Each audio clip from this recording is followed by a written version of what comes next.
So class 10th का question है a train covered a certain distance at a uniform speed if the speed would have been faster by 6 kilometre per hour it would have taken 4 hour less for the same journey. इसका मतलब है कि एक train है वो एक certain distance travel कर रही है एक यूनिफॉर्म स्पीड पे, अगर उसकी स्पीड हम 6 किलोमीटर पर आवर से बढ़ा देते तो उसी जर्नी में उसको 4 घंटे कम लगते। Second case, if the speed would have been slower by 6 kilometre per hour it would have taken 6 hours more for the same journey. Second case ये कह रही है कि अगर हम स्पीड उसकी 6 किलोमीटर पर आवर से कम कर देते तो उसी सेम जर्नी के लिए उसको 6 घंटे ज़्यादा लगते। Find the length of the journey.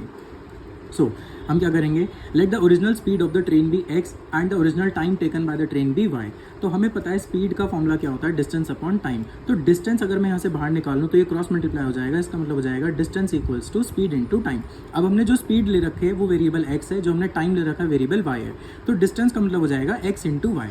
Now according to the question हमारे पास केस 1 में है जो न्यू स्पीड है उसको हमने बढ़ा रहे हैं तो हो जाएगा x plus 6 kilometre per our, और जो न्यू टाइम है उस वजह से वो हम कम कर रहे हैं तो y माइनस 4 आवर्स। तो डिस्टेंस क्या हो जाएगा, डिस्टेंस हो जाएगा स्पीड इंटू टाइम, यानी कि new speed into new time. अब डिस्टेंस को हमने ओरिजिनल ले रखा है एक्स वाई, क्योंकि आप ये सोचो कि चाहे स्पीड कितनी भी कम हो जाए या बढ़ जाए, चाहे टाइम कितना भी कम हो जाए या बढ़ जाए, डिस्टेंस तो वही रहेगा जो ओरिजिनल है। तो x y equals to bracket open करेंगे, हमारे पास आएगा x y minus 4x plus 6y minus 24। दोनों तरफ से एक्स वाई कट हो जाएगा, इन दोनों चीज़ों को हम यहाँ पर लेकर आ जाएंगे, 4x माइनस 6y ये इधर ही रहेगा minus 24। This is our equation number 1।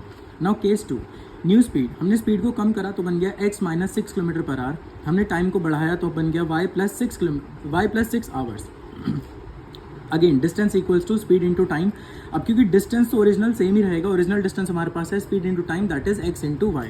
तो यहाँ पर एक्स वाई आ गया, यहाँ पर ब्रैकेट ओपन करा, x into y x y, x into 6 minus 6 into y minus 6y minus 6 into 6 minus 36। X y दोनों तरफ से कट हो गया, हमारे पास बचा 6x माइनस 6y, इस माइनस 36 को उधर लेके चले गए, बन गया 36। Equation number 2। Now by using elimination method, हमें देखो ज़रूरत नहीं है कोई भी इक्वेशन को चेंज करने की, क्योंकि यहाँ पर भी 6 है और यहाँ पर भी 6 है, तो हमने इन दोनों को एज इट इज नीचे रख दिया।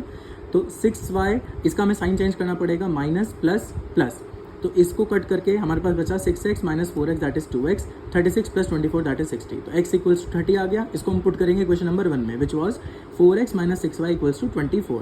Now 4 into 30 minus 6y equals to minus 24, सब कुछ करके आपके पास आ गया y इक्वल्स टू 24। तो लेंथ ऑफ द जर्नी क्या हो जाएगी, original speed into original time that is 720 kilometres.